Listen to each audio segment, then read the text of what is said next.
Short wave 7265 megahertz और medium wave 585 kilohertz पर हम रेडियो पाकिस्तान इस्लामाबाद से आपसे मुखातिब हैं।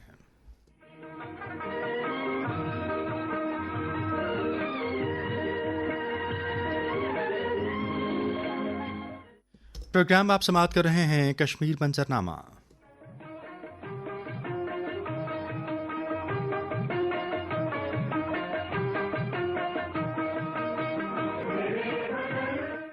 प्रोग्राम के प्रोड्यूसर हैं इनाम अहमद सोमरो और मैं आपका मेज़बान मनाजिर हुसैन।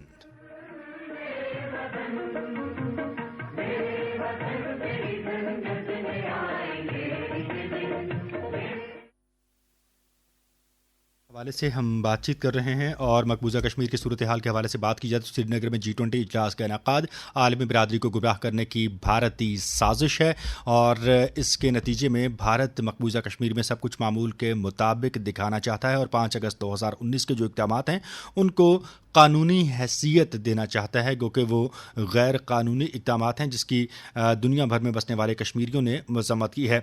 और इसी पर्ची दफ्तर ख़ारजा की जानिब से भी बयान जारी किया गया है और चेयरमैन पाकिस्तान पीपल्स पार्टी वज़ीर ख़ारजा बिलावल भुट्टो ज़रदारी ने बाग आज़ाद कश्मीर में एक अवामी इज्तिमा से खिताब करते हुए कहा कि भारत की जानिब से G20 का इजलास मुनक़्क़िद करके बैनुल-अक़वामी क़वानीन और अक़वाम मुत्तहिदा की क़रारदादों की खिलाफ वर्जी पर भारत के मकबूजा कश्मीर पर नाजायज़ कब्ज़े के ख़िलाफ़ एहतजाज किया जा रहा है। मोदी जो ड्रामा रचा रहा है वो सारी दुनिया देख रही है, जबकि पाकिस्तान के नुमाइंदे इसी दिन अपने कश्मीरी भाइयों से इजहार यकजहती कर रहे हैं।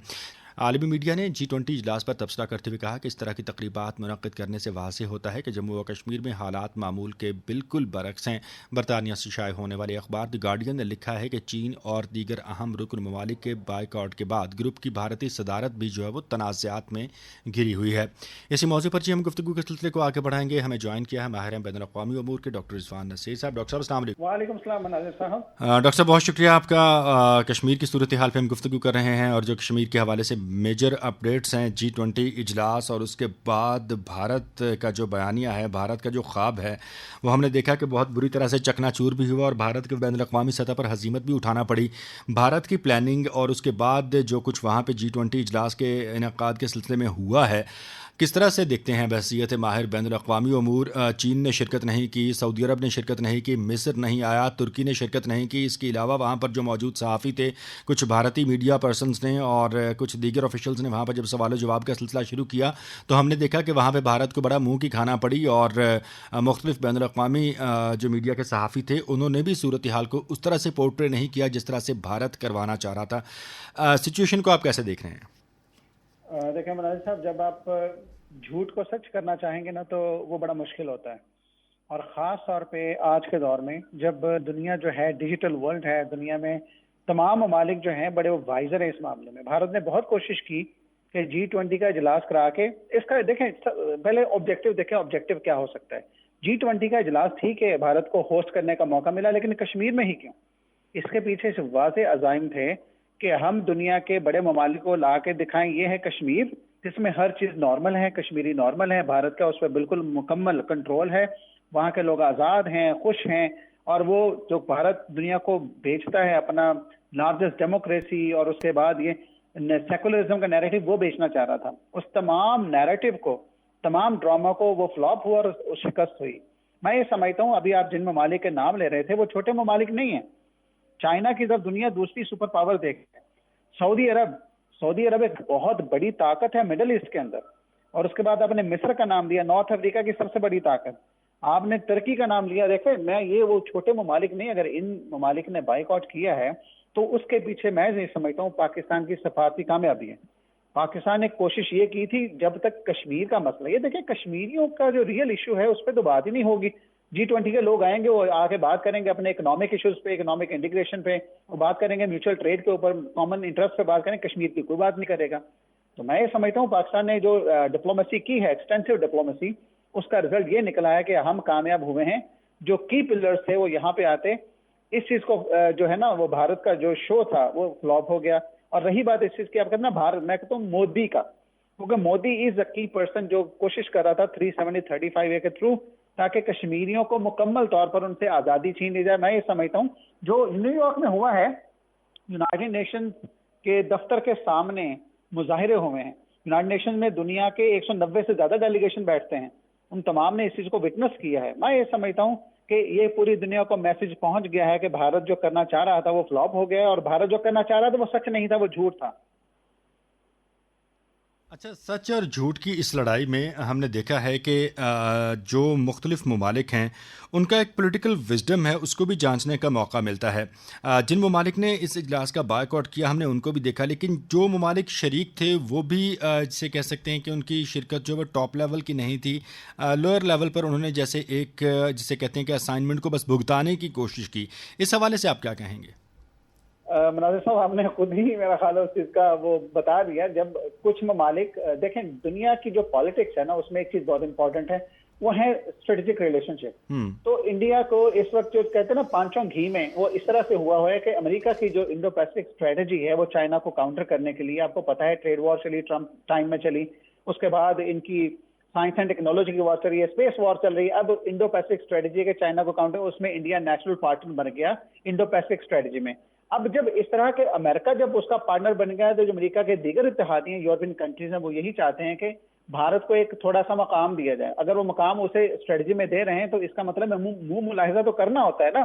भारत होस्ट है G20 का, और उसमें अगर वो नहीं आए तो उन्होंने डेलीगेशन ऐसे भेज दिए कि टॉप टियर की लीडरशिप नहीं गई, लो लेवल का गए। इसका मकसद क्या है कि भारत नाराज ना हो जाए, नाराज ना हो जाए, लेकिन क्या हो, वो एक भुगताई होगी कि चले ठीक है हमारी तरफ से डेलीगेशन की रिप्रेजेंटेशन होगी। मैं ये समझता हूँ बात होती किसी भी इतने बड़े इजलास में ऑब्जेक्टिव्स होते हैं, उसके इंटरेस्ट होते हैं। जब डेलीगेशन इकट्ठे होते हैं कॉमन इंटरेस्ट पे बात करते हैं, और उसके लिए टॉप टियर लीडरशिप। आप देखें जब भी G20 हुआ, पिछला इंडोनेशिया का हुआ, देख लें, उसमें फोटो निकाल के देख लें, तमाम हेड ऑफ द स्टेट्स आपको नजर आएंगे। अगर उसमें हेड ऑफ द स्टेट से नीचे की रिप्रेजेंटेशन है तो मैं समझता हूँ वो कामयाबी नहीं है, वो बस वो गुजारा हुआ है, मुंह मुलायजा हुआ है, और कुछ नहीं हुआ। अच्छा सर, दुनिया के मुख्तलिफ़ ख़ित्तों और दुनिया के मुख्तलिफ़ मुल्कों में जो कश्मीरी थे उन्होंने एहतजाज भी किया है, अक़वाम मुत्तहिदा को जो ना बार बार जो है वो याद दिलाया गया, और इस मौके पर एक मरतबा फिर से यही मुतालबा किया गया कि अक़वाम मुत्तहिदा अपनी बुनियादी ज़िम्मेदारी निभाए और हक़ खुद इरादियत जो है इसको यकीनी बनाए। अक़वाम मुत्तहिदा और कश्मीरियों का एहतजाज और पाकिस्तान भी इसमें शामिल है। बैनुल अक़वामी प्लेटफॉर्म पर हम भी अपनी आवाज़ें उठा रहे हैं। अब एक वक्त था कि हम ये राग अलापते रहे कि दुनिया को सियासी और माशी मफादात बहुत अजीज़ हैं, अब भी बहुत हद तक ये सूरत हाल है, लेकिन एक तबका फ़िक्र ऐसा है जो सूरत हाल को यानी कि तस्वीर का दूसरा रुख देखता है कि अक़वाम मुत्तहिदा अब अपने असल की तरफ लौट रहा है। उनका जो एनालिसिस और विजन है उसको आप किस तरह से देखते हैं कि वाकई ऐसा हो रहा है कि अब अक़वाम मुत्तहिदा अपनी ज़िम्मेदारियाँ बिना किसी जानिबदारी के निभाता हुआ नज़र आएगा? ये मैं बड़े अफसोस से कहता हूँ। देखें, वहां पे इंसान बैठे हुए हैं, कोई वहां पे फरिश्ते तो बैठे नहीं हुए। जो इंसान बैठे, इंसान बायस हो जाता है। इंसान वहां पे जो बैठे हुए हैं, फिर वही बात आती है कि उनकी जिनके साथ कॉमन इंटरेस्ट है, कॉमन आइडियोलॉजी है, कॉमन ट्रेड है, या कॉमन गोल्स हैं, वो उनके साथ उनका नेचुरल एक उनका इंक्लिनेशन होगी डेफिनेटली उनकी तरफ। अक़वाम मुत्तहिदा के पास जो मैंडेट रहा है वो यही रहा है कि तीसरी जंग अजीम ना हो, दूसरी हो गई, दूसरी के बाद अक़वाम मुत्तहिदा बनी, तीसरी ना हो, तो तीसरी अभी तक तो नहीं हुई, वो उसमें कामयाब है अपने मैंडेट में। दूसरी बात यह है, सिर्फ मैंडेट ये नहीं है, उसके चार्टर में ये भी लिखा है कि दुनिया में दीगर जो कॉन्फ्लिक्ट्स हो रहे हैं या कोई भी ऐसा डिस्प्यूट होता है उसको यूनाइटेड नेशंस की सिक्योरिटी काउंसिल, वो है पावरफुल इदारा, जनरल असेंबली है लार्जेस्ट, उसमें रिप्रेजेंटेशन है थर्ड वर्ल्ड कंट्रीज को भी, उसकी लाइट में हल किया जाए। यानी कि अफहाम और तफहीम के साथ कोई जंग नहीं की जाएगी। अब कश्मीर का मसला लेके देख लें, कश्मीर का मसला कब से यूनाइटेड नेशंस में पड़ा हुआ है, लेकिन इसके ऊपर करारदादें नहीं है। बात यह है कि वहां से कोई ऐसी आवाज नहीं उठी जो भारत को इस चीज पे मजबूर करती कि वहां भी इंसान बसते हैं। बाकी दुनिया में ईस्ट तिमोर का मसला हुआ, दुनिया उठ के खड़ी होगी। उसके ऊपर सूडान का मसला हुआ, साउथ सूडान का, उस पर दुनिया खड़ी होगी।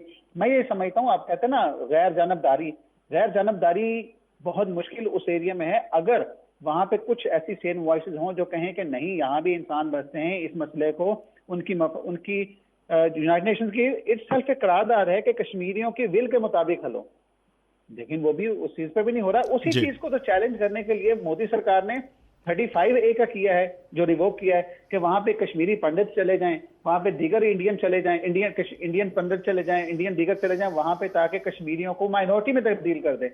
ये देखें, मैं ये समझता हूँ अक़वाम मुत्तहिदा के ऊपर बहुत बड़ी जिम्मेदारी है, कम से कम इसके ऊपर कोई कंक्रीट किस्म की इवेंचुअली करें। ये नहीं कहता रेवोल्यूशनरी करें, दुनिया आहिस्ता आहिस्ता देखें। अगर वो नहीं करते ना, तो मैं ये समझता हूँ कि 2 न्यूक्लियर कंट्रीज हैं دو نیوکلیر کنٹریز کے درمیان فلیش پوائنٹ جو ہے وہ کشمیر ہے. آپ نے دیکھا ہوگا 1998 میں بھی بل کلنٹن نے سفارتکاری کی تھی پاکستان اور انڈیا کے درمیان.